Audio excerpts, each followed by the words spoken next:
Oh, hello, my sweets. Oh, won't you come with me? There's oh so much to show in this grimdark distillery. So if you like bullshit or want some hobby tips, this nightmare priest and binary herald magnificent welcomes you.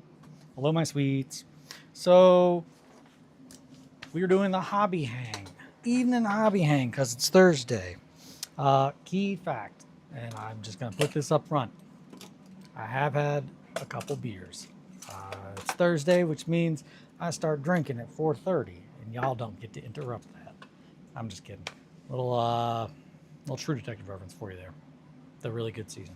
So, talked about doing more work on grief, and I do want to do that, but I really just want to keep fucking around with this communicant. So I think I'm going to do that instead. And the main thing I want to do is make that hammer.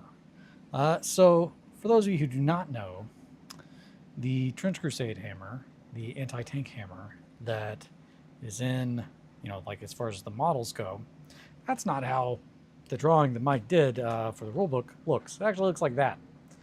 So obviously that's a little bit more complicated to make as far as a 3D printed model. But we don't give a fuck about that. So we're going to go ahead and just make it. Starting with clock parts. And I've already got a little head start on it, so don't be angry, but I started without you. But, a little bit.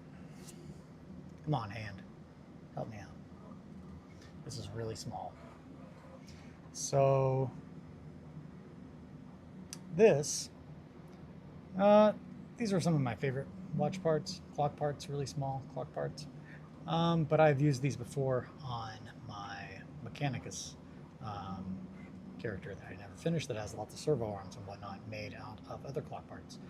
But I'm a big fan. So essentially, it varies slightly from the design that Mike had initially drawn in the sense that I don't see anything there that implies that it needs to have a punch, but I really like the idea of having a punch. So the way that it would work would be as soon as you pull the trigger, which trigger, probably either gonna go with this, that's a piece of hair.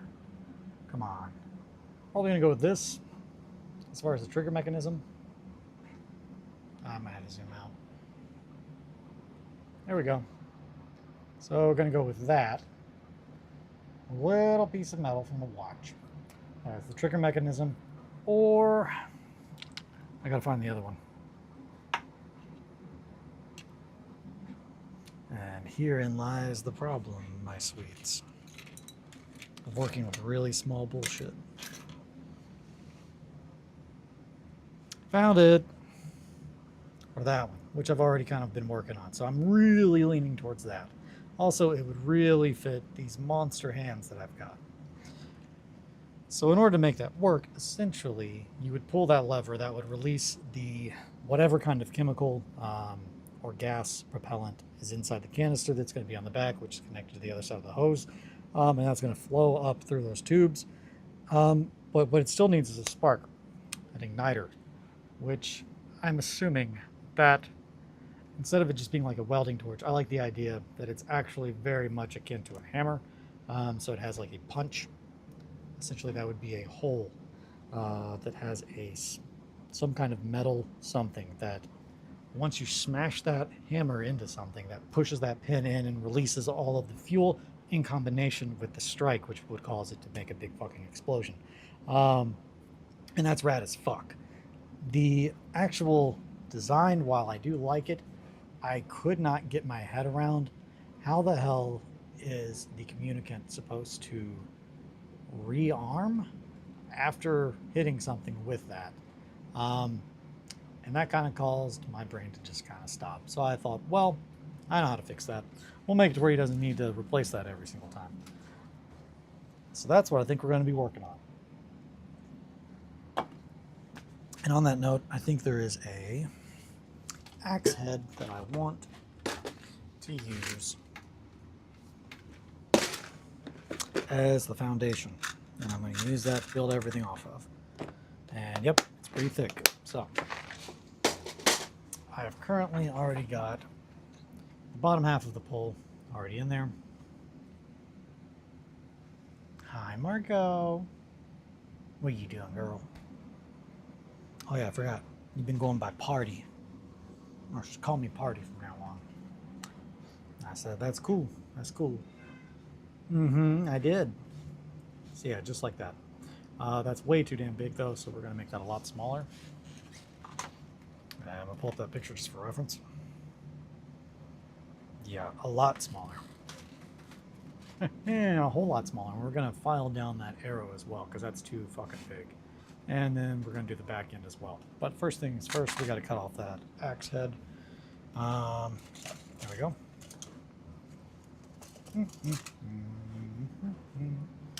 So, I am very frustrated because I ate a steak yesterday that I grilled, which was very good. And it got stuck in my teeth, which is just the worst. So then you had to floss it out, as one does. And now my teeth are just like, man, that sucks. But then, of course, we had leftovers, which means that I then turned around and ate the same thing, and it went back in between the spots. And I'm just like, man, my gums feel like shit today. So that's what I'm thinking about right now. But, yeah, that's what's going on with me. I'm going to sit down a little bit, and I'm going to zoom out a little bit, too. Hey, now we can see what I'm doing. So that's about the angle. Yeah, about right there. And that's still a little too big for my tastes, and I know it's too big for my benefactors. They prefer a very functional firearm, if you will. And while this is not a firearm, it is a weapon, and they will appreciate the time spent. Wink. If anyone is at Nova, if you see any of my friends, tell them I said hi, and I love them and I miss them. And I wish I was there. But we got different things we got to do. That's too big. There we go. Fuck. I know what you're thinking, Eli. With a preface of I've been drinking, should you be using a knife? Of course. That's why we cut towards ourselves. You got to practice for moments like this. Our lives are on the line.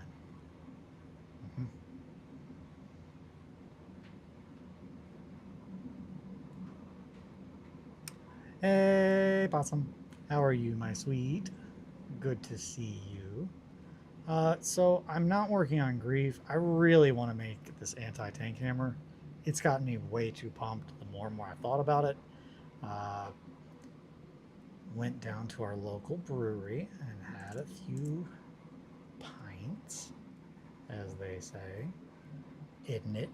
And now I just really am pumped about this fucking anti-tank hammer. I can't stress it enough. Also, hell yeah, AT hammer. Yeah, I'm stoked. I'm really pumped about this hammer. And I'm about to like throw away almost every bit of this this axe that I'm cutting up to make it. But not every bit. Just a very large portion of it. But I want to get this filed down to where it's a nice, reasonable size point. And I feel like I've already passed the point that I should have just cut the thing off and put a smaller one on there. But I don't really want to do that. So I'm just kind of very intentionally cutting it to try and get it down to the right size. Yeah.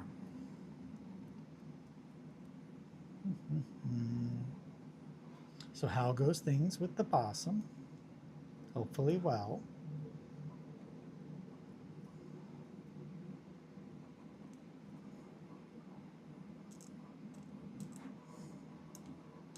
Long time no talk.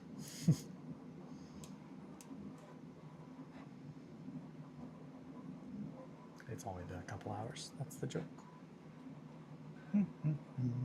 Slam my knee real hard on our coffee table. Oh man, I did not do that on the coffee table, but, and I explained this to Sam, Kelly and I both did.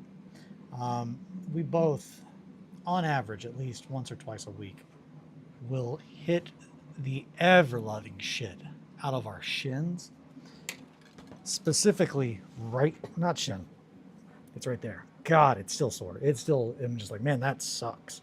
You can kind of see, I hit it really hard.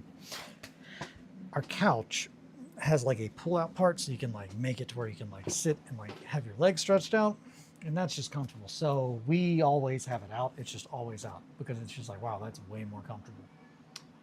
Margot, I'm getting to that point. Just tell them about me. Tell them how I like to sit on the couch. She does. She loves sitting on the couch. Fun fact, behind our couch is a smaller couch that is Margot's couch. It's sitting on top of a hope chest, and she sits up there, and that's where she watches TV with us. She's fun. She's just a wild, wild girl. And I'm really thinking I should have just started with a different piece to act as this point, because I'm really thinking I'm not going to be able to get this to the shape that I want and it not fall apart on me. Nope. Not feeling confident. I really don't want to switch to a different piece though. I'm just going to keep doubling down. We can make it work, right? That's the thing about shaving parts down. It's like you can always go smaller. You just gotta be careful. And it's just like, man, I don't know if I'm careful right now. What's the project? So this is actually, hi Margot. This is for a commission that I'm working on. And I was going to say that we were going to work on grief. I'm just too pumped to work on this. Like, I just want to work on this. I've been thinking about it all day. Honey, girl, this is terrible. What are you doing? Come here. You are rotten. I don't know who spoiled you so much that you are just no patience. This one has no patience. I am so sorry about that. So I'm making a communicant. And I'm so pumped about it. I have not allowed myself to make anything for Trench Crusade. Are you kidding me, girl? Seriously? I raise monsters. That's all I do. That's why I'm not having kids. I have fur kids. Can you imagine if she could have a car or buy a gun? What irresponsible parenting would that be on my part? I've never heard the word no. Yeah, so that's that tangent. But yeah.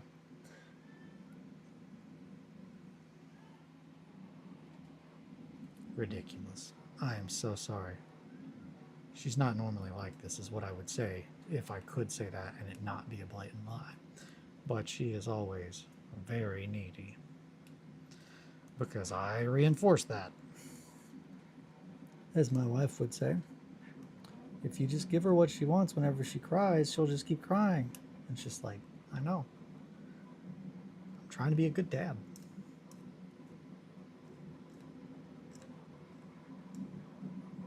Anyway, so I'm really stoked about working on this because I have not allowed myself to even start to work on anything Trench Crusade related for myself. Because I know that is kind of like betas in my house, where it's just like, yeah, you start out with, oh, we found this guy at the pet store, and we're like, man, we're going to take him home, give him a new life. He's going to be so happy. And the next thing you know, you've got like 6 different tanks that have 5 gallons of water in them and a single beta. It's a slippery slope, I tell you what. Isn't it? But yeah. So that is where I'm at. I just have not been able to stop thinking about how pumped I am about making an anti-tank hammer that would function and looks like Mike's drawings. Because the drawing that he did for it that is in the Trench Crusade rulebook is so rad. And I've already been working earlier on it as far as trying to put the head together and the kind of mechanisms and seeing how I would build it. So now I can't stop thinking about how I want to build it. And while I really am loving working on grief, I'm just like, man, I don't know what I would do with grief right now. I know what I really want to do with this though. So that's kind of where I am. And right now I am just reducing the point on the top of this very old axe that I have had for, so I can tell you straight off where I got this. At one point in time, this would have been probably 2005. So this is about 20 years old that 20 years I've had this bit. I got this at a Games Workshop in Charlotte or Concord Mills, North Carolina. Doesn't exist anymore. They don't, the whole town's just gone. The Games Workshop left like a decade ago, but I pretty much spent an entire summer there. I did not work there. I just kind of went in when they opened and left when they closed, and like used the employee entrance for the mall, like everything. It was like, oh yeah, he works there. I did not. I just kind of lived in Games Workshop whenever it was open, and the guys that worked there were really, really rad. Big impact. That was a really fun summer. But yeah, that's also fun fact. The first time I ever saw a zombie movie was one of the dudes there was just like, oh yeah, we're going to go see Land of the Dead. If you want to come along. I was like, hell yeah. And that, as they say, is history. Love zombie movies. But mainly just those. And like 28 Days Later. But those are just honestly nostalgia. Anyway, it was impactful. And I really appreciated it.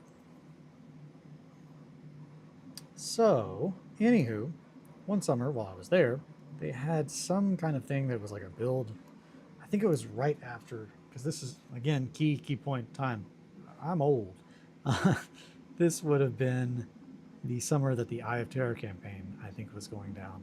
And they had a community thing where they like, you come in and build some chaos spawn that we're going to use in the like event that the store is going to put on later on in the month that lined up with the Eye of Terror Codex release and that kind of stuff, which that's a very fun thing. And the fact that at that point in time, GW had literally was like, yeah, play games and then get online and record your progress and it will influence the lore of 40K. And that is very funny from like the time period in which it came out, because the newest army was Tau, if I'm not mistaken.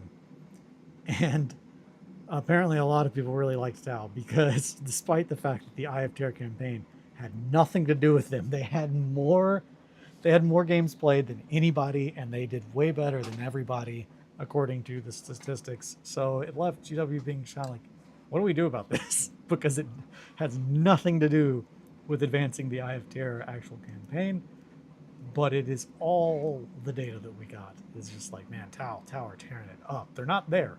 They're elsewhere. But man, they're going hard out there. Okay, this is pretty close, right? I don't think the angle's steep enough. I think I need to shave. Ooh. We can make it tighter. Yeah. There we go. And a little bit off this side. Just a little off the top, eh, sir? I've played one game of 40K ever. Well, I gotta say, the best time to play would have been about 20 years ago. Personally, in my opinion, 3rd edition was the shit. Every edition since then has been a noticeable disappointment. It was right after Tau came out, and it was against Tau. Got annihilated. That absolutely tracks. They were not balanced at the time. I think the game was more fun, though, just because it did not involve as much. There's a lot of things. But, yeah, they were not balanced for what they were against. And again, at the time, my friend played Orcs, and their codex, funny enough, was like at its like peak around that time, because like it was still old as shit, but they wouldn't replace it for like another decade. Poor Orcs. The next codex was worth it though. In fairness, the person I was playing against wasn't really trying to teach me. He wanted to punch it back. That's messed up. Yeah, I'm sorry. I'm sorry that was the first experience you had with Warhammer. Yeah, I don't know. I really liked 3rd, but there were definitely things like you could absolutely still make lists that were bullshit. I think the most bullshit list I ever played against was Death Company, and if it wasn't Death Company, it was I think 1,000-point Necron army with 2 monoliths, which I don't even know the kind of shit that 40K is up to these days. That's probably not that bad. At the time, it was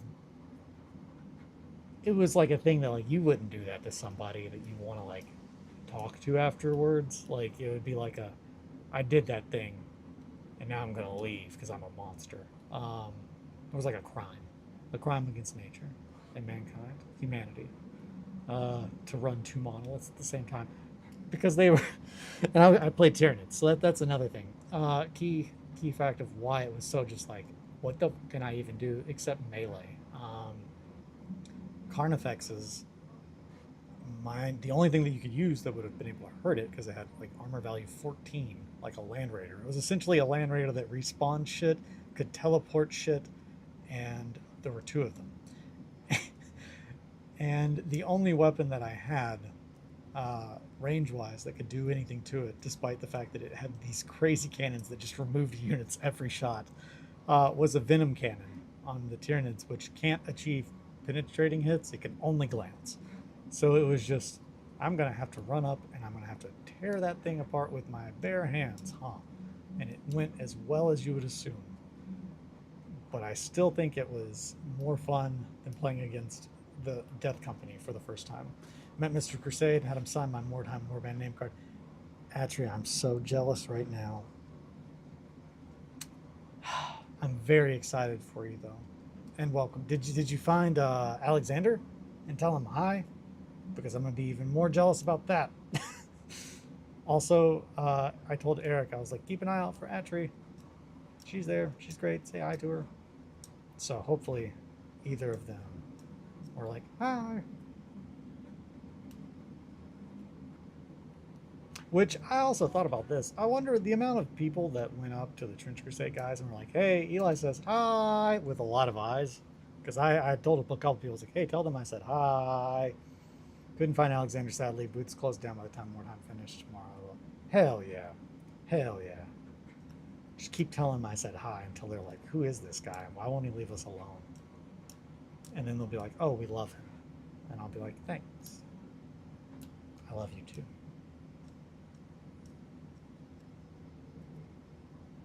I was going to make a reference to that episode of SpongeBob where I think it's when Squidward quits and does not become a football playing king in space with a mustache. Instead, he just lives like in a box. But then he moves in with SpongeBob. But he says, you and me, we're like brothers, except closer. And then he pulls up his shirt and they're like connected Siamese twin style. And it's really disturbing. And you're like, man, kids shows, huh? It'd be wild these days. And that is what just popped into my head. Don't tell them I said that. I mean, they can find out for themselves, I suppose. That's the thing. When everything that you say just kind of comes out and is like, people can just reference that on the internet at any point in time if they wanted to, you kind of have to think about things.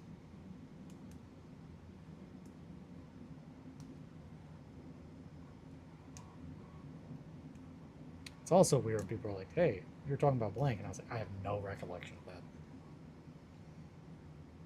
I don't think that was me.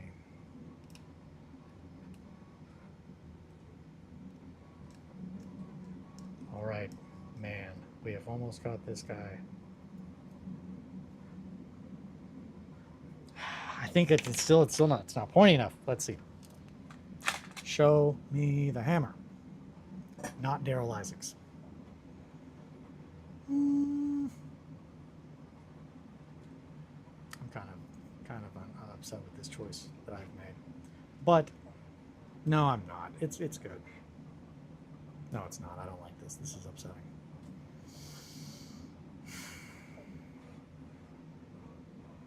I'm not going to say I can make it work. These blades are just too fat.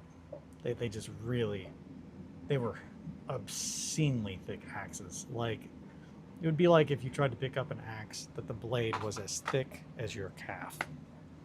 And you were like, all right, it's time to go kill some Yumis with that. But yeah, that's where I got that axe 20 years ago. And as you can see, I've not done anything with it because the blade was too big. Really all I wanted, though, was this part. I just wanted to block. So we're just going to go with that. Yeah. Fuck it. I'm just gonna cut all these parts off. I know I don't like them. I'm just using the block. Alrighty.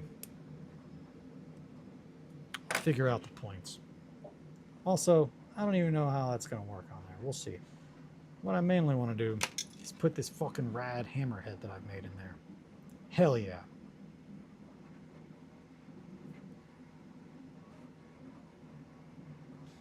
There we go.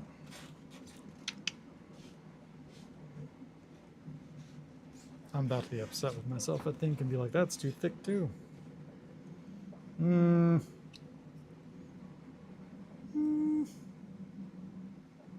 Maybe. I am. I'm not loving that. We're gonna make it work though. I'm gonna cut it this way. I put in too much time filing down this piece. I'm not admitting defeat. That's another tip. Never admit you're wrong. I'm just kidding. That's a terrible tip. But for real though, I've spent a lot of time on this piece, and it's just like, I'm not going to use this. I've had this for 20-something years. It's time to just cut it into the shape that I need, because that's why I picked it up anyway. It is very already close to the shape that I wanted. And by that I mean a square.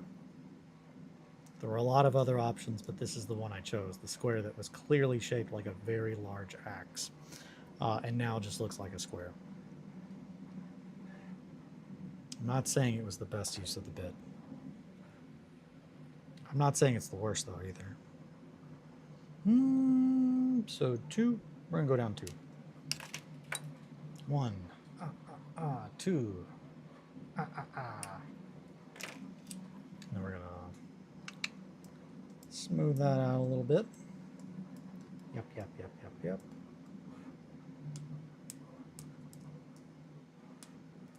How is Nova? Hopefully very fun. It seems like it's fun. Also, how's Mordheim? Never admit when you're wrong. What's the next con you're headed to? I guess Adepticon? I don't know what the next one is. Before then, I'm assuming it's Adepticon next year. It is August. Never admit when you're wrong. I said something while we were at the brewery. I don't remember. Oh, it was mirrors. I don't fuck with mirrors. And that's my friend Doug really liked that. He was like, man, that's the Oscar Langley Sorry way. Never admit when you're wrong, Shinji. Doug, he asked me something. They both said something, and I was like, oh no, I don't do that. I don't fuck with mirrors. And they were like, what? And I was like, yeah, I don't know. Like, I'm incapable of using a mirror to look into another mirror. I don't know. I just really am not good with it. My brain just like can't figure out where to put my hands to make it work in that mirror, but not this one, which is very frustrating. So that pretty much just led me to telling Doug. I was like, oh no, I can't do that. I don't fuck with mirrors. And he was just like, I really like that with no context. And I kind of do too. I like that being something that's just like, yeah, he doesn't fuck with mirrors. Don't bring any of those things up to him. They don't do that. Now Margot's fine with mirrors. She doesn't fuck with paintings though. You get trapped in one of those things once and you're like, nope, never again. I got trapped in a painting once. I was there for so long, and then I met this lady with a dragon tail, and I was like, can I leave? And she was like, sure. And I did. It'd be the Painted World of Ariamis. I called it. Shit. Okay, yeah, no, I did catch it. With my seat. That was a Dark Souls 1 reference. Just to clear. Hey, buddy. I am doing good. We were just mentioning, I was like, yeah, where the heck is Sam? I haven't seen him in a little bit. And by we, I mean Kelly and I before I started streaming. I'm making a hammer. And I'm doing good. Hopefully you're doing good too, bud. You know I don't fuck with mirrors, right? We've talked about that. That's why all the mirrors in our house are covered up.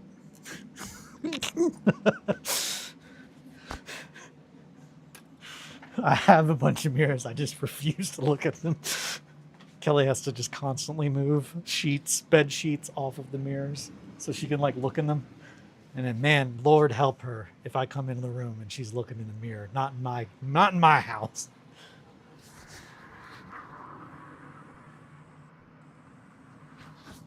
It would probably almost be as bad as that time an owl got in here. Incidentally enough, an owl has never gotten in my house. That's a reference to the wonderful movie Labyrinth, which I can't recommend enough. If you've never seen Labyrinth, yeah, I'm on a week in, week out mental health cycle. Yeah, I always thought it was weird how you did that. Yeah, I always thought it was really weird how every mirror in your house is covered with bed sheets taped real shut. And then you just often just put in, yeah, you know I don't fuck with mirrors in almost every conversation we have. No, I'm not really good at looking in a mirror that is facing me to look in a mirror behind me. I don't know, it just throws me off. And when you're like typically doing that, you've got like something that probably has like a bunch of like, or a set of bunch of blades, sharp blades that are just like, my favorite movie ever. Hell yeah, dude. Labyrinth's so good. The scene in the beginning of the movie when I guess it's Jareth. I can't talk about how pumped I get about Labyrinth. I love Labyrinth. Jareth is like an owl and he is in her house, and the reaction that she has to an owl being in the house is just, her world is broken and shattered. Like, she never clearly expected an owl to be in the house, and the way that she handles it, I really enjoy. But then I think Sam and Kelly and I were talking about that, and I think they were like, dude, I mean, seriously, if an owl got in the house, what would you do? And I was like, touche. I probably would be like, holy shit, there's a fucking owl in the house. And I would just scream that. And I think that's literally the entire bit. Let's see. Do I have anything to tell you? Funnily enough, Labyrinth is a masterpiece. I've now watched it many times. It's both legitimately beautiful art while also having amazing quotable moments. The goblins, all the goblins are just great. Dance, magic dance, magic dance. Man, fuck. David Bowie's so good in that movie. Like, so good. It's just like, just crazy, but so good. So, bring me that baby. He's gonna be my son. And to answer the question, yes, I do pretty much live my life as though my son Theodore was the baby and I am the Goblin King. And I abducted him, and now I'm just gonna raise him as my own. And that's what Theo would say, right, Dad? And I'd say, that's right, that's my son. You are my son. I say that to him very often. The film allows its magical elements to feel magical instead of explaining them. Yeah, which also, man, if you want to talk about parts that get me really pumped about the movie Labyrinth, I just blew a whole bunch of the shit on my desk around when I exclaimed very energetically. Dude, the guys with the mirrors, or not the mirrors, shit, I don't fuck with mirrors, you all know that. The guys with the shields that do the riddles. Also, I think everybody kind of just knows this about me. I love riddles. I love things that pose riddles. I love that archetype of character where it's just like, oh yeah, it's just this weirdo. And I ran into him in a labyrinth and he just started asking me questions. I can't stress enough. I've tried to live my life to the best ability that I can to live up to that kind of archetype. So if you're ever like, man, yeah, Eli was pretty cool when I met him. He did ask me some real fucking weird riddles. It's intentional. And I'm doing it for you. And a little bit for me. It's all for me. I've always found myself more of a Cheshire cat, though, which is probably not surprising to anybody.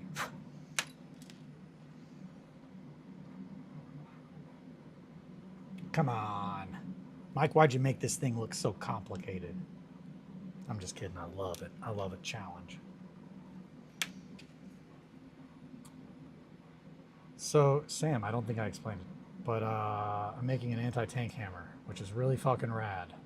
essentially, we haven't talked about this, what I'm making. So this is for a commission. Somebody, uh, 3 wonderful patrons of the arts requested a model and probably a warband in my style of my favorite. And I think that that's intentional. I think they knew. I think they knew what they were doing. Of my favorite group from Trench Crusade, which is the Trench Pilgrims. You would think that it would be something satanic and, related to hell. It's not. It is absolutely very nice. You working on this alongside the other one? Yeah. So, Grief, which I don't think you were here this morning, so I'll go ahead and show that.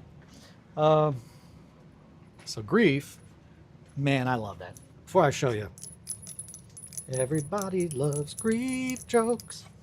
By now, grief jokes. They're the best kinds of jokes. They're either A, really not funny and it's an anti-joke, or B, they're not funny at all and it's just like a really sad life lesson. And you're like, man, I feel like I grew a lot out of that, but whoo boy, I'm gonna have to try to turn that into a joke to make myself kind of be okay with it. But yeah, he got his little bells. Oh no. And that's why we gotta glue them, because I'm not another one. I gotta glue them because I'm just gonna want to jingle them all the time. And I feel like everyone else will want to do that too. So it's just probably best to nip that in the bud, which for those of you who do not know is a reference to cutting a rosebud off, which is how you would help it grow more as opposed to flowering if the flower itself is not doing too well. I try to make sure I slip a little education in there. So yeah, that's where we're at with Grief. He's great. Everybody loves Grief. Wow, you're not holding back on your first hit. It's wonderful. Thank you. So yeah, I'm really happy with Grief. But yeah, as far as my first commission for Trench Crusade, I've been waiting since March. I haven't made a single model for Trench Crusade. I've been saving myself. I've been saving myself for Trench Crusade. I posted on Instagram and I was like, hey, is anybody interested in a 1490 Doom Company commission? And then the option was, yeah. And then the other one was, I'm saving myself for Trench Crusade. That's what I've been doing. I've been saving myself for Trench Crusade. I'm not allowed to make anything for myself involving Trench Crusade because I know once I start, I'm not going to be able to stop. Sam knows, it's the beta. It's a beta situation. Kelly did not know she married an insane person. It wasn't entrapment. She knew, but she didn't understand this part of it. And she was like, man, I think it'd be kind of fun to have a beta. You like betas, right? And I was like, yeah, I do. It's like kind of asking like I was going to say a crack addict, but I don't want to be offensive. It's just asking an addict hey, do you like that thing that you're addicted to? And it's just like, yeah, I mean, I'm good. I like them though. Yeah, I like them. And that's pretty much how it went. We brought home Guts, our first fishy child, who his resting place is actually in a Johnny's terrarium. That's a little bit of heavy stuff. Didn't mean to go there for you. But Guts was the first beta that I had, that Kelly and I got together. He was a black orchid beta, which is why he was named Guts, after the Black Swordsman. Yeah, so whenever he passed away, I actually planted him in the terrarium that Johnny is in, because I thought he'd like that. And I like that. It's just circle of life, baby. So, yeah. We got more. It wasn't just Guts. There was Guts. There was Remy Martin, who was beautiful. Remy Martin was beautiful. Of course, there's Vicious, Camille. Everybody knows Camille. There's another son of ours. I'm forgetting it. I'm a terrible fishy father. Everybody knows Mumbo and Jumbo, but they're not betas. They're angelfish, and they are still very much alive, and still the most confusing couple I have ever met in my life. If you want to just spend your day just being like, man, I feel like I threw my whole fucking day away, the whole thing, go to the pet store and just try to sex the angelfish. Just try to figure it out. Just try to guess which one's a boy and which one's a girl. You'll be there all day and you won't know fucking anything. I cannot stress that enough. I have looked at these two for so long, and it's just like I don't know if that bit is the bit that I think it is. Is Vicious an anime reference also? Yes, Vicious is a reference to my favorite anime, Cowboy Bebop. Vicious is one of my favorite characters. Which the reason that he was named Vicious is when we got him, he was entirely white except for the very tips of his fins were like crimson blood red. And I was like, man, that is sick.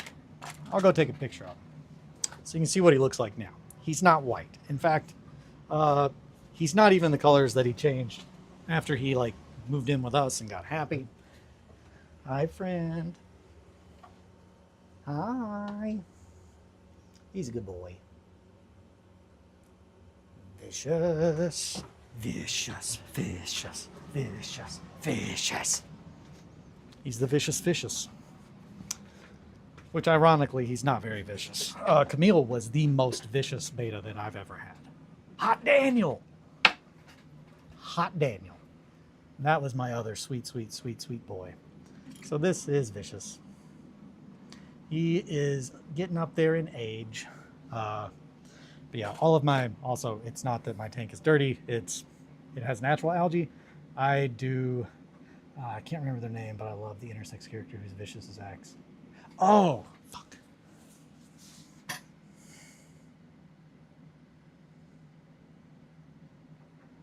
Man, the saxophone player, that is one of the best episodes. That episode hits so hard. And I want to say it's the Something Blues, but yeah, no, that, I can't stress enough. That honestly is probably,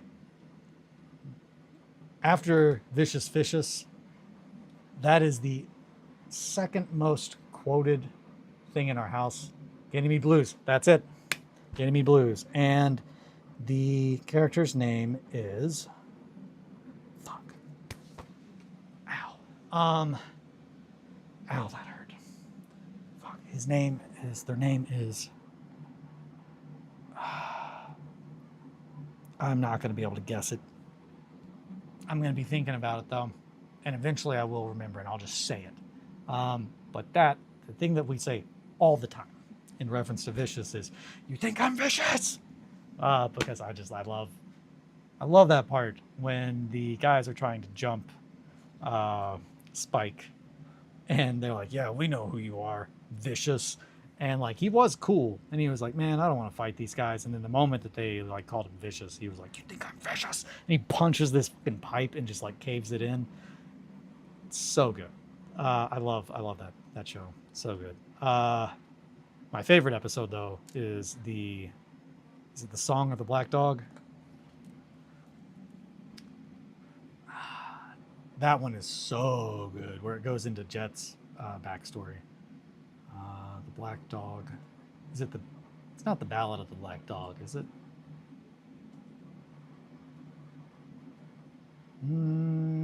Black Dog Serenade. That's what it is. Episode number 16. That is my favorite episode. Black Dog Strut. Hell yeah. Yeah, that is my favorite episode of Cowboy Bebop. The one that goes into Jet's backstory, and like his partner and stuff. So good. So good. Man, this is not going to break because that is steel, but still it makes me nervous as shit. I don't want it to break because I do not have another spool like that. This is not... Fine, we'll use the cobalts. I didn't want to put teeth marks in it, but we're gonna have to. Arg.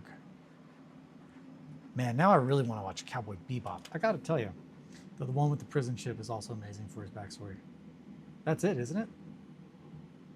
I'm pretty sure that's it. It's yeah, the Black Dog Serenade is the one. It takes place on the... Oh! Am I not thinking of the right one? I'm pretty sure it is. Did I pick the wrong one?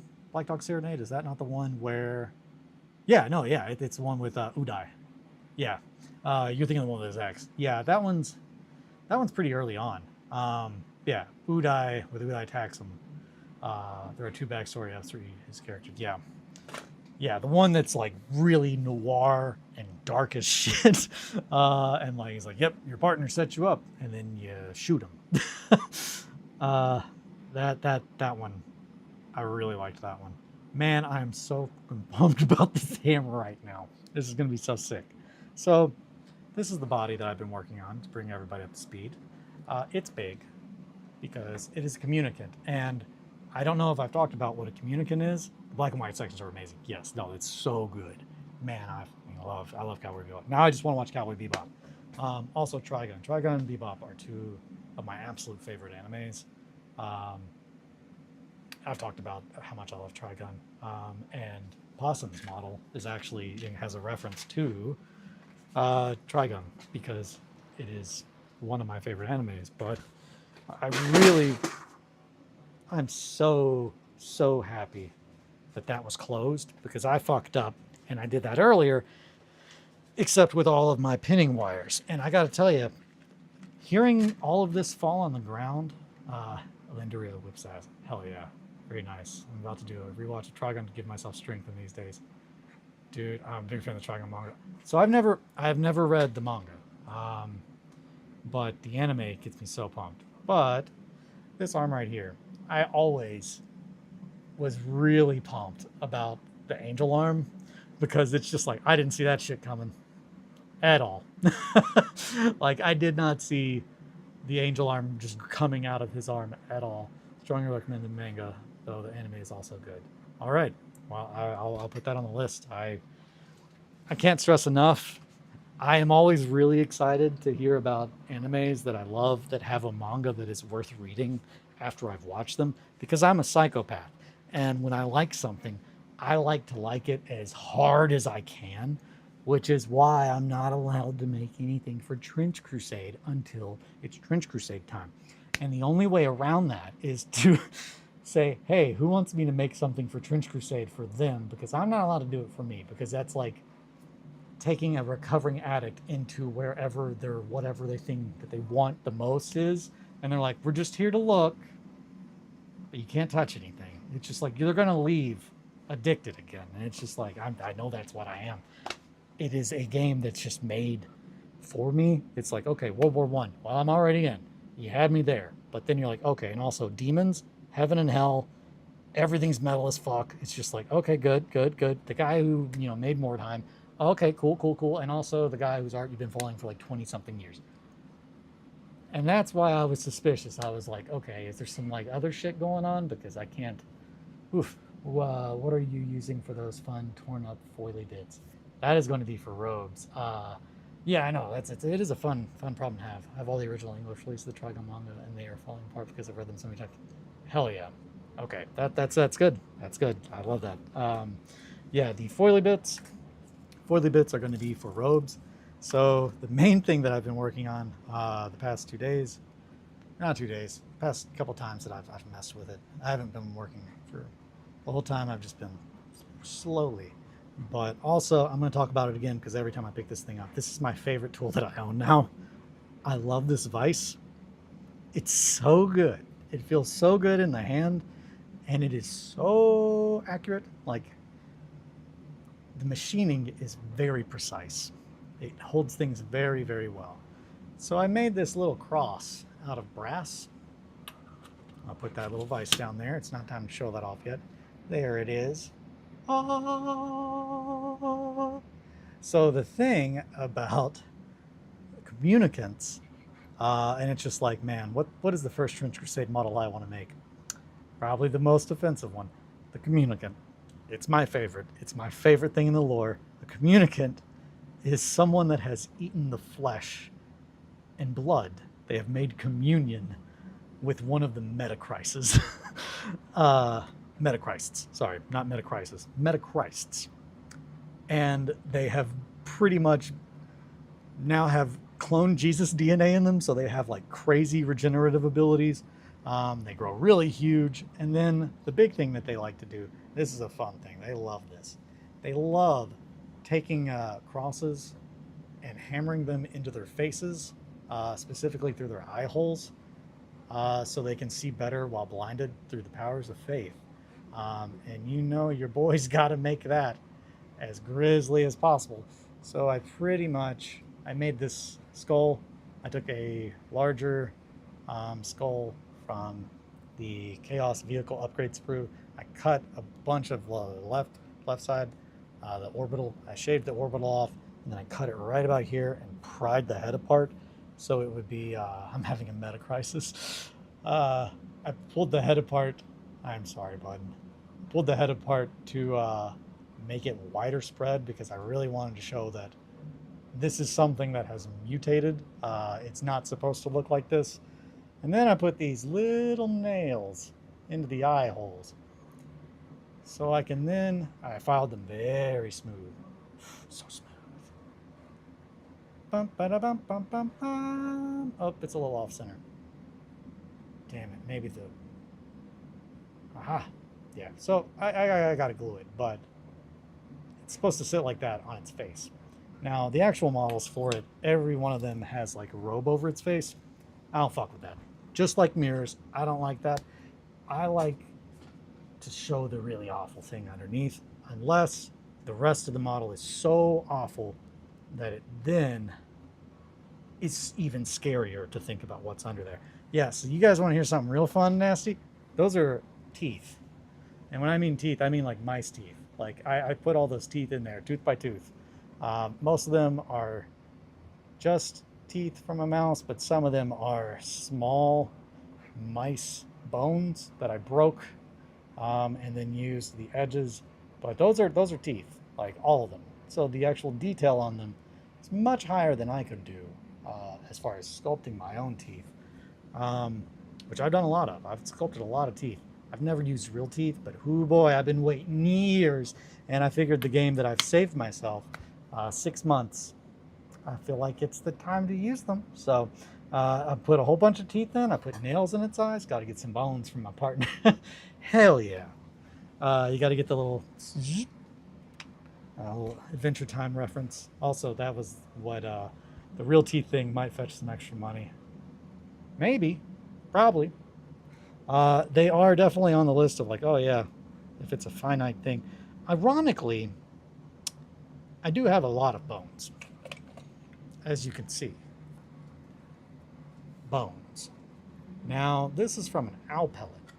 Fun fact, it sucks going through those, but it's a one-time thing. You only have to do it once, and then you've got all the little bones.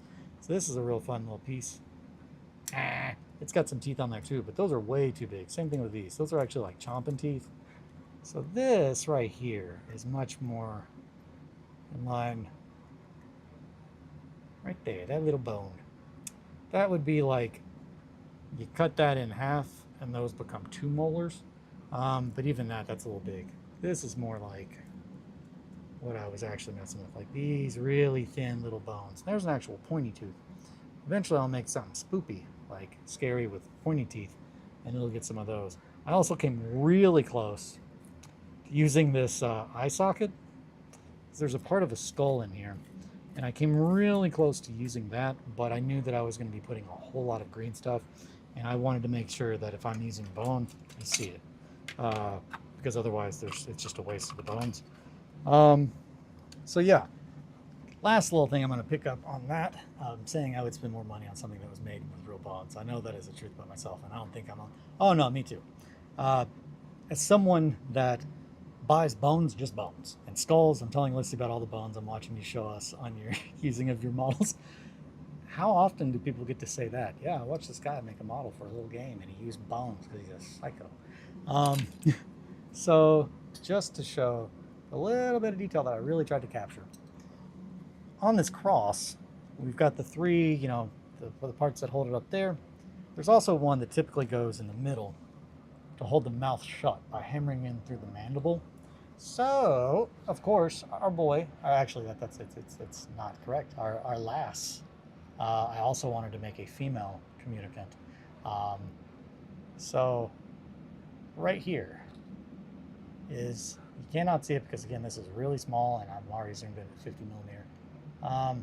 But I have made sure that there is a split in the mandible to show that this communicant has pretty much opened its mouth to like scream, and like the nail ripped up. So I have to attach one of those nails about right here, and it'll kind of just be sticking into its mouth. But where it pretty much was pulled shut or pulled open. And then we're going to get into the hair. It's going to be so fun. It's going to get awful. Telling us about the bones. It's all about the bones, man. And then this guy is the body. It's real big. And I'll grab the other communicant, for example, to show you how big it is next to a communicant.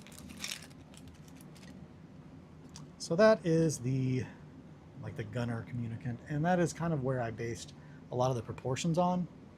That is a big thing that I like to make sure that I do. So I spent a lot of time making sure that the body was proportionate correctly, especially because the people that want this really like realism, and they really like things to be proportionately correct, like I do. So yeah, so it's right about the same height. Very different build though, because this is a communicant that was made like in a lab. This is a communicant that was made in the trenches. Like, this is a psycho that essentially the whole backstory for it was I wanted it to be a shit. You're not Jesus, I'm Jesus. What are the wounds of Christ called? Stigmata. Essentially it's a stigmatic nun, which was really the two, like the only one that I was like, oh, I'm going to make my first Trench Crusade model. What am I going to work on? It's going to be a communicant, or it's going to be a stigmatic nun. The communicant, because that is what I wanted to make the moment I saw them. I was like, that sums up why I love Trench Crusade. It is someone that has made communion with a Metachrist and has turned into an awful monster and looks like they should be on the side of hell, but they're on the side of good. That's my jam. That's the warband I'm playing, BB. So I wanted to do that. But then the other part of me that is just perpetually wanting to make sure that somebody keeps all of the fan service in check. And it's me. I try to be the guy who does that.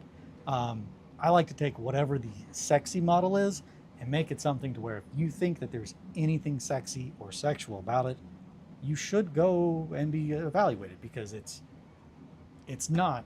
I try to take things like that and make them to the point that you don't even want to look at them, how uncomfortable it makes you. So I started off the bat with looking at a lot of pictures of female bodybuilders, because I wanted to make sure that I could replicate the anatomy of someone that their entire body looks like it's about to be just split open because they have so much muscle, and then figure out how to actually put breasts on them, because it looks very unnatural. Because again, like typically they've done a lot very unnatural. They don't look. I'm trying to not say anything offensive, because it's not. Their anatomy no longer looks like standard humanity, and I mean that for like bodybuilders, regardless of gender or sex. Like, if you do nothing but like bring your muscles to like the edge of where they can be before they like literally blow out and you have like huge lifelong problems, you don't have enough skin. It's too tight. There's just too much skin. My sister, post-op trans lady, has done some powerlifting meets and she's my hero. Hell yeah. Now that's rad as fuck. And I'm specifically talking, I'm not talking about like anybody that's just into lifting or like weightlifting. I'm talking like the Arnold Schwarzenegger kind of body build, where it's just like, it seems like it would hurt to move because your body is just so muscly. It just seems like it would feel like you were wearing a sausage casing over your muscles. Yeah, I just wanted to brag because I love her. No, that's right as fuck though. And for sure, no, absolutely, I get it. No, hell yeah, I'm all about that life. Do what makes you happy. I love to see people being themselves. So yeah, and also I'm not dunking on anybody who's into bodybuilding. I can't stress that enough. It's just, I've always definitely found that an interesting look, because it's just like, it's undeniable that it's like, yep, they clearly have a lot of strength. Their muscles are definitely there, but it's just like, I know your muscles there because I only see your muscles. It's just, you're so muscly, even when just like relaxed. But yeah, I wanted to try and make that and then kick it up a couple notches. So like if you took those kinds of people and then gave them like growth hormone, like in like a protein shake every day for like a year, what would they look like? And that's kind of what I'm going for, but throw in a little bit of traumatic beta regeneration where it's just like, yeah, they can regrow their fins and stuff. And also they constantly have tumors growing out of them because they can't control their own DNA. That kind of a thing. I really wanted to make it look like, man, you shouldn't have eaten that Jesus. Sorry, that Jesus. That was not a good choice. I mean, they literally do take growth hormones every day. Yeah, so there you go. I don't know anything about what I'm talking about in this situation. I'm just mainly basing it off of a Death from Above 1979 music video with a bunch of like power lifters in like a mansion, and it's like real sensual but real weird sensual. If you've not heard of Death from Above 1979, I would highly recommend them. Two-piece. I love a good two-piece. Love a good two-piece. Not just because I was in one. It's hard to be in a two-piece. You got to make all of your music like able to only be like listened to and enjoyable for people, but like just between the two of you, and one of you's probably playing drums. So that's a lot of other stuff you got to do. Hoo boy, I need to get a drink, but maybe not Coke Zero. I feel like that won't be very refreshing. I don't think I showed the other commission that I did for Shankly. I can also grab that.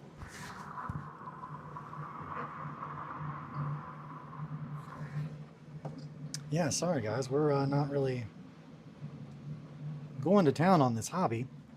It's more of just a hang. But I love talking. I'm yapping. Everybody knows that. Yep. This is the one I did for Shankly. I'm pretty pleased how it turned out. I'm really happy with the Eviscerator, which absolutely was something I might have went a little overboard with whenever it was just like, okay, it's just going to be, not really going to go whole hog. I'm not going to, and then I did. So, but that's because I got really pumped about making an Eviscerator and trying to figure out how to make teeth on a chainsword or chainsaw, that I was like, yep, that looks good. And it was a pain in the ass, but I did it by cutting not very thin, about yay thin, like Nathan, but with a Y. That wasn't a pleasant sound. So essentially I cut that, and then I cut them pretty much just like in a row, and then I alternated pulling them one way or the other with these guys. And then once they were pulled one way or the other, I then went in with my nips, my little snips. These are photo etch snips, and they're really sharp. That's not safe. That wasn't safe. This is not safe. I'm not gonna stop doing that. But I went in with those and I snipped them at an angle, alternating angle, to be like chainsaw teeth, because that's how chainsaw teeth are shaped. And I think it turned out really well. It looks like, yep, that looks about the thickness of a chainsaw blade at 28 millimeter, and it looks like it would eat you up. And that was the goal. And then I did some cabling on the back. I finally used one of those things from a vape atomizer. I've loved that bit since I saw them the first time, and I was like, I got to use that in something. And I thought, well, this guy's going to be like a dirty hive priest, so he'd probably have a bunch of trash and stuff like on his backpack. I have an immense thirst. I've been talking.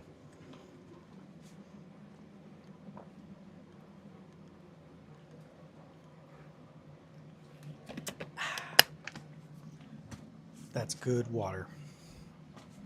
And then pretty much today, I've just been working on trying to get this communicant done. But then I saw that picture of the hammer, and I knew what I had to do. I knew what the community needed me to do and what Mike needed me to do. You're welcome, Mike. I love you, even though you may think I'm a psychopath. And that is fully valid. It's a fully valid thought, Mike. But yeah, I saw the drawing that Mike did for it, and I said, well, fuck, I have to make that. now that I've thought about how it would look and how it would function. Which again, I'm just really pumped because I feel like it would have a very chef's kiss satisfying sound. Like the moment that you hit something with that hammer and that pin pushes in, like I bet you could probably hear it just kind of like kunk right before a really big bang as it like blows a hole in the side of a tank or blows a guy into pieces. Both of those would probably be very interesting sound, but mainly the little pink in the middle, like the ping, and the little prong goes in, causes a spark, and all that propane or whatever that they've got in there. It's probably not propane. It's probably something holy that is explosive. It's just filled with the Holy Orb of Antioch. Speaking of which, this is not a Holy Orb of Antioch, but I did want to show this because I really do like this little thing. This is not it. This is from, I think, Gray Tide Studios. This is not the one I was talking about. Where are you?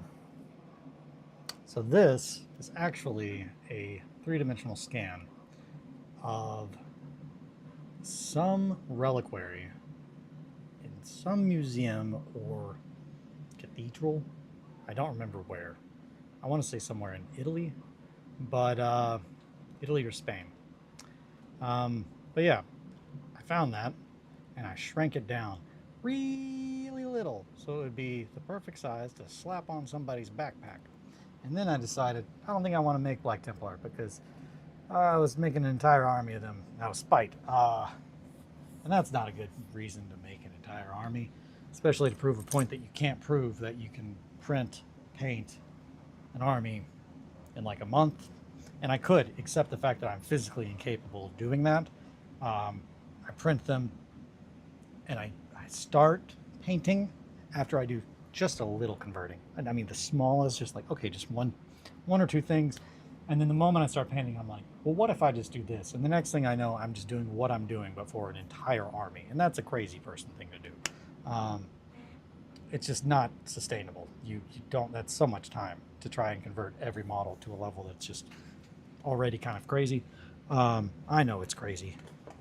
Adam and I are both very aware that spending as much time as we do cutting really small things, trying to make fully functioning weapons in 28mm scale is insane. We're both very aware. But that's not going to stop us. Also, I've just now realized what that looks like, and fuck me, I totally could just grab one of these. Piece of shit.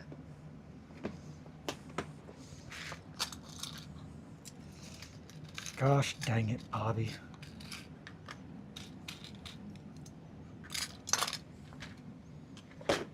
It's in another box. But it looks like an AdMech bit. Now that I've seen it, I can't unsee it, and I'm really hoping that I'm going to find it, and I'm going to be like, okay, good, that doesn't look like what I would need. I didn't just spend time doing something crazy for no reason. But I have a very strong feeling that I'm going to find out that's exactly what I've been doing.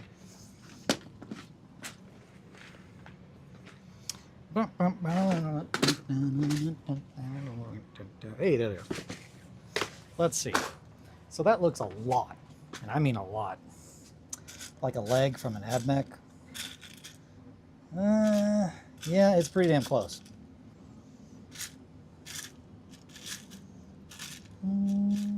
Specifically,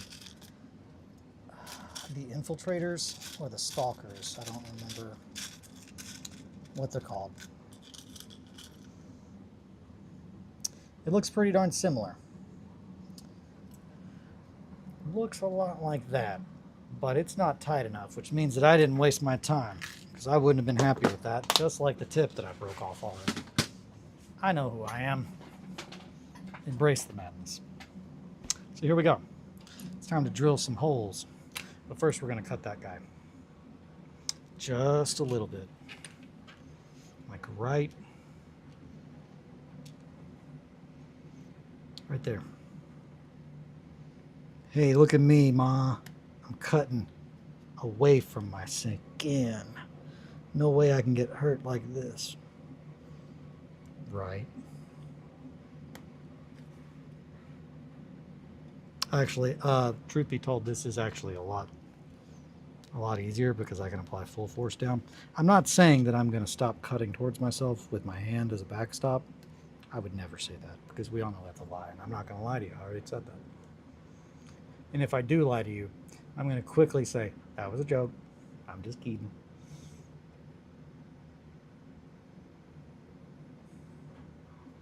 Except Sam. I might not tell him I'm joking. That's also a joke. Or is it? Man, we were talking about Labyrinth, and that got me really stoked. And now I'm just thinking about the Labyrinth in the back of my head. I can't stress enough how much. I don't know if I've talked about that. I fucking love mazes. Labyrinths are just like a more amazing maze. So it's just like, oh boy. In Panama City Beach, there is I don't remember what it's called, but typically there was a good period that every time we went, we had to go there. And it's next to like a mini golf place or a putt-putt golf. But they have a maze that's essentially made out of like a whole bunch of like fences, so you can't see, like you cannot see above it. Like there's no cheating. Like you're in the maze. Once you get in the maze, you're in the maze. I want to make a labyrinth-inspired skirmish sport someday. Oh my gosh, me too. I want to make. I've already said this. This is a crazy thing that I'm now going to put on the internet, and I'm fine to be held to it because I mean it, and I mean it wholeheartedly. If I had unlimited money, the first thing I would do with it, I'm like, okay, well, I've always wanted to do this, would be either A, build a warehouse, like pay someone to build a warehouse, or B, buy like an old mall or shopping center and then pay people to build me a labyrinth inside of it. Just hollow it out and then just build a giant labyrinth.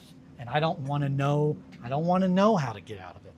I want to just go in it and get lost and just be in the maze for days. And that was just a common thing that I like to say about the maze in Florida is fur beast in the maze for days. And I'm the fur beast in this situation. It's me. And that's essentially me saying that I wanted to get lost in the maze and then become the minotaur that lives in it and chases other people that are visiting the maze. And by visit, I mean like trying to get through it, but it's just like I want to be the cryptid that like the world needs right now. They're like, yeah, there's a scary man that lives in the maze. He's like clearly been living in there for weeks. And I cannot stress enough, the funniest part about this is if you saw how big this maze was, it's not big enough that would really be sustainable. So it would just be me being really crazy in like a maze. And you could just be like, hey, there he is. He's that crazy guy. Don't go in there yet. A buddy of mine wrote a book recently about a bodybuilder obsessed with the Minotaur. She builds a concrete labyrinth in a warehouse, lures people in to kill them. That's pretty much like almost exactly like what I'm talking about, except I don't want to kill anybody. I just want to have a really cool labyrinth. And I cannot stress enough, the moment that I solve it, again, if I had infinite money, the first thing I did when I got out of that labyrinth was, let's go again. I need you all to like fix it and like make it to where I don't know how to get out. I got to get back in there. Things just make more sense in the labyrinth, you know? Life just makes more sense in the labyrinth. We all know I just want to be the Goblin King. But that's not an option. So the best I have is to build a labyrinth and be a Minotaur, I guess. A Catatar. Nyanatar. Is that it? It's like a weird version of Tyranitar. Which, I gotta say, that's pretty much where I cut the line on Pokemon. I know I'm gonna get flack for that, and I don't give a fuck. That's a hard thing I stand by. I accept that the OG 150 is not where it ends. I agree with that. Silver and gold, though, that's where I draw the line. I'm like, no more Pokemon. This is too many. I already have a hard time remembering if I know what the hell that thing is.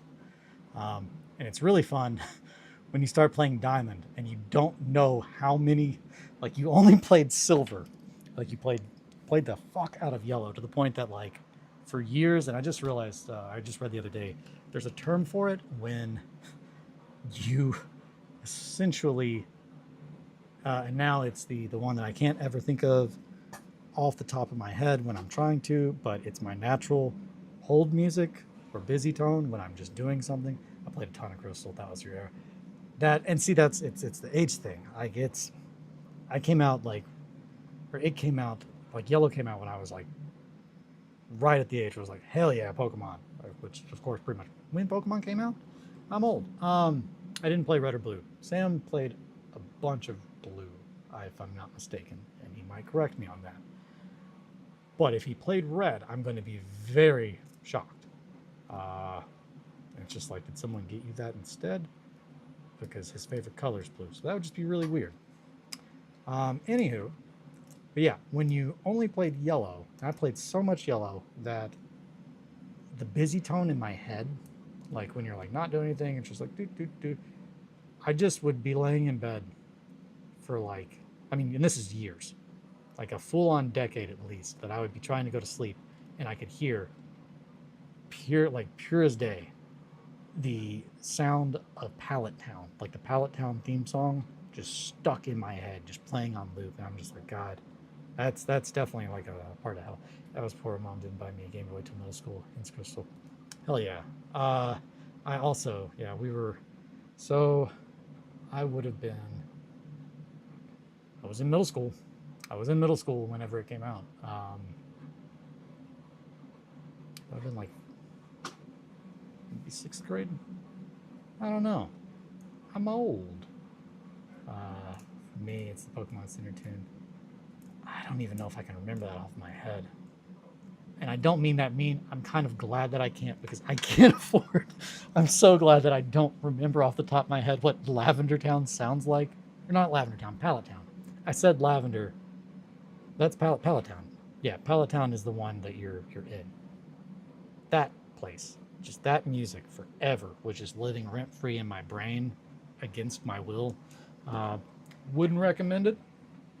But yeah, that's definitely fun times. Fun times. But yeah, when you don't know how many games have come out between Silver and the next one you play is Diamond, and you just see things, you're like, okay, what number is that? I don't think you all mentioned that number. That's a lot of Pokemon. Are y'all sure about that? Okay, so it's got some kind of mechanism that when the trigger is pulled, and that makes sense. I wonder what the 2 hoses are for. That's probably air. That's airflow to keep it from exploding whenever you do it. That makes sense. So there's some pistons. Those are going to be fun. I like a good piston. Bow, bow. So we're going to need some tubes. No, we're not. We're going to need some pipe. Is that going to be too big? Too small? Yes. We're going to want to go with the old pinning wire. Strap my cap to my camera. He's just lying around on the job, isn't he? Isn't it?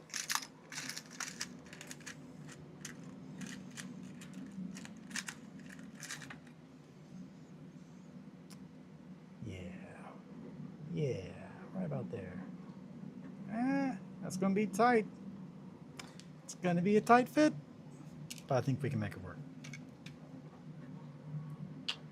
Right there? Probably right there. Now, I know a lot of you may be thinking, shouldn't you just like measure it or mark it out? And it's just like a lot of people would. Time for bed, but y'all have a beautiful night. Kiss your pets for me. I will go give them kisses. What time is it? It's 8:34. Yeah, I've been here for an hour. Man, this went by really quick. I didn't get dicked on today. Man. Thank you, July Finn. Thank you so much for hanging out and keeping me company. Have a good night. And I will kiss all of the furry babies. I will not kiss Vicious. He doesn't want any kisses. Man, that's not on target at all. This is why I should have marked it out. Oh well, we'll make it work. Now this one. Wow.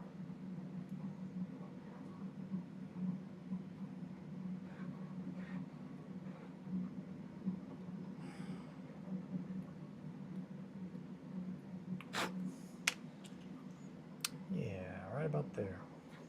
Except that's not big enough. Gotta find the other one. The OG. Oh boy, that sure is not very much room to dig. Did not call 411 on this one. 611, 811. That's 411. Call 811. That's 811. Before you dig. Make sure there's no power lines and shit underneath the ground.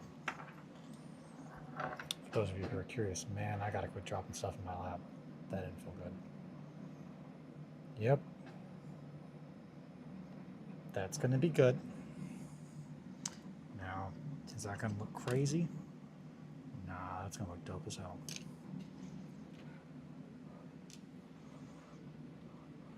Do-do-do. Boo-do-do. Ba-da-da-da-da-da. How is everyone else doing? Hopefully well.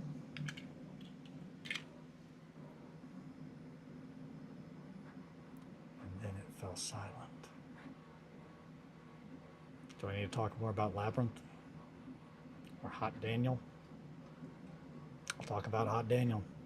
We had a wonderful beta son who was very bright red, and we named him Hot Daniel after the truck from Adventure Time. There is an episode, and I really like it. An episode where they find a truck in the woods, and then Bimo, Finn, Jake, and their neighbor, Banana Man, fix it up, and they name it Hot Daniel. And then at the very end, he end up wrecking and flipping, and Hot Daniel explodes. But it's a good episode. They fix the truck up. Spoiler alert. They fix it up.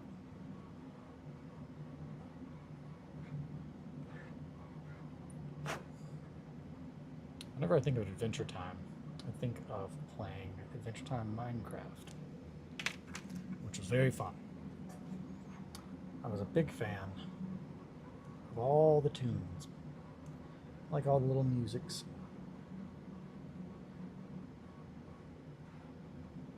Also, I don't know if anyone listening to this or watching currently is aware of the band American Football, or Owen, or Cap'n Jazz, or anything involving the Kinsellas.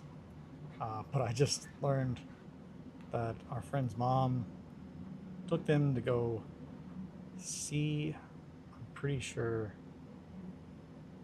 Owen, like Mike Kinsella's solo stuff, and then apparently just hung out with them for like 2 hours. They were like, "Where'd our mom go?" And they're just like, she's just been hanging out back there, just talking.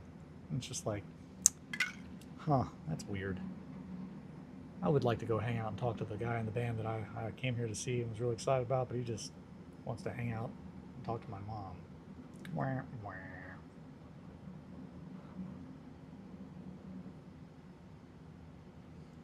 That's going to be good. But yeah, it was a funny thing.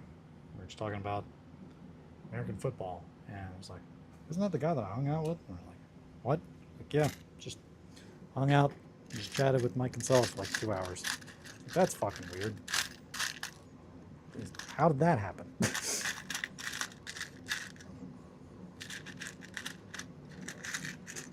But stranger things have happened. This is also the same person that I met the bass player for Foxy Shazam on her front porch. So, long before Foxy Shazam was ever a thing. That was back in the days of Iron, which is a pretty old, now very defunct band from Louisville as well. Shout out to Daisy if you're watching this. What up, dude? There's no way he is. I gotta say, I always am excited to meet someone that's just like, I go by blank and then their hair is like shaped and or colored by the thing that they go by. It's just like, I like that you go by Daisy and your hair looks like a big daisy. That's fun. I'm here for that kind of stuff, man. Man, this hammer's gonna be so fucking rad. I'm so pumped about it. I just can't hide it. Oh boy. Now it's gonna be a lot cooler whenever it's got a point on the top that doesn't look like shit like the other one that initially did.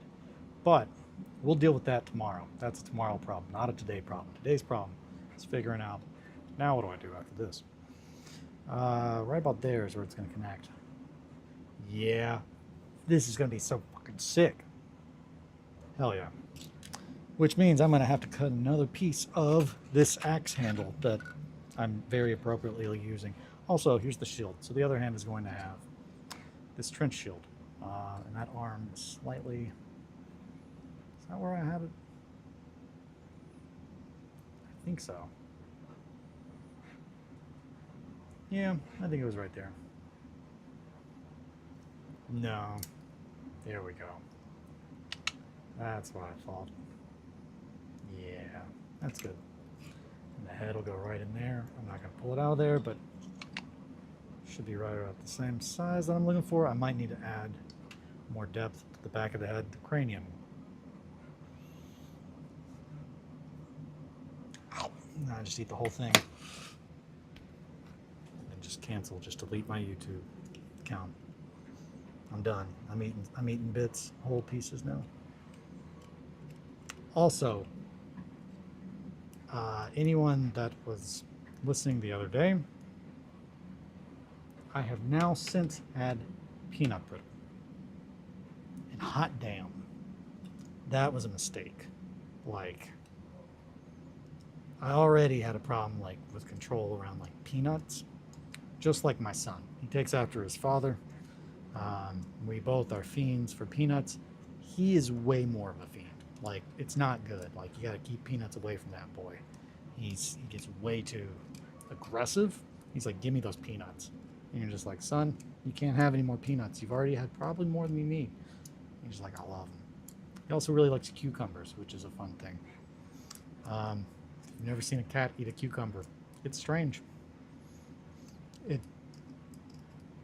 doesn't really, you would think that they, I don't know. It's he just eats it. He likes them. He's a good boy. Man, I'm pretty excited about this model. So, next up, it's probably going to be working on the hammer. I think I'm going to probably call it here. I think I'd rather do the rest of this while I'm stone cold Steve Austin sober.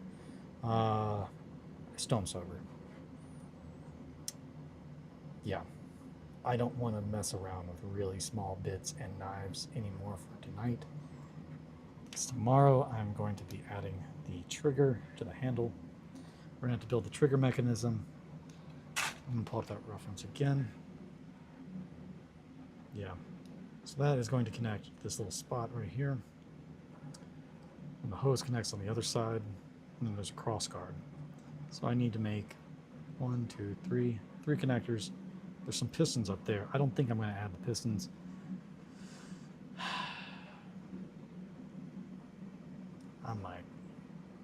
I might add the pistons.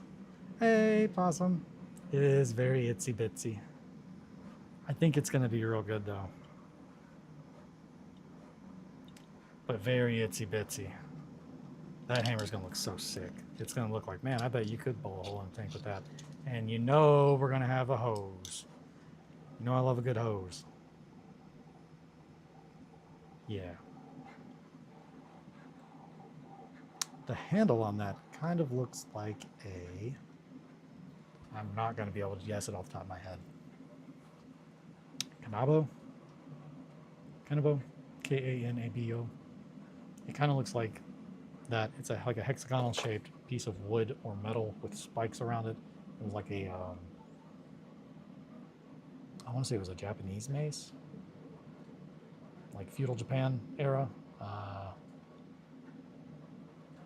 The big club thing. Yeah. Kind of has that shape, like a hex shape. But yeah. I'm really pumped to work on this. And I'm really pumped about how small and fiddly this is. But tomorrow morning, I'm probably going to be doing grief jokes. Probably grief jokes. And by that, I just mean working on grief. I'm going to work on grief because I do want to make more progress with that. And I said I wasn't going to work on commissions on stream. I was just too excited, and I wanted to show this off because I'm so pumped about making this little hammer. I just can't stop thinking about it. Even though right now I'm just not in the proper mindset to really start doing really fiddly stuff, because this is going to be about as fiddly as it gets. These are really small watch parts, especially these, because they're like not even watch parts. They're like halves of watch parts. These are really great. These are spools. That's a spool from a watch, like a winding spool. They look really weird. This is the part that would pretty much connect. Actually, no, I think that's a mistake. This is the part that pretty much would connect.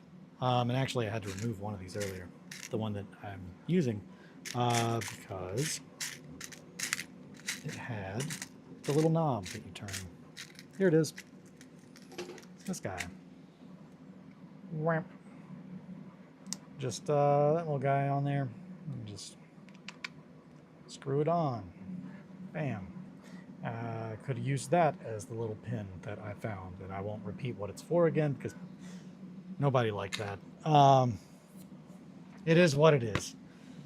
Sometimes you got to put a pin in it. But anybody? I think I'm probably going to head off there on that joke. That's not a grief joke. So yeah, I think I'm probably going to. Thank you, Possum. There's the pin for spite. I assume that tracks. Sometimes you got to put a pin in it. Yeah. So on that note, that's probably a good stopping point. Thank you all for hanging out and keeping me company. I again appreciate it very, very much. Thank you so much for your time and just hanging out. It's good. It's good stuff. I will be working on grief tomorrow, which means I'll clean this up so we can just get right into it. I'm going to plan out what I'm going to do. Maybe more hair, but probably not. He needs hair on his face, and by that I mean muscle, so probably hair. We're going to be working on the face. I've been waiting for this for a while. Thank you. No, it was great. It was great having everybody. So I will talk to you guys tomorrow. Thank you again so much for your time. Be good to each other and to yourselves. Take care. Sit pretty. Bye, friends.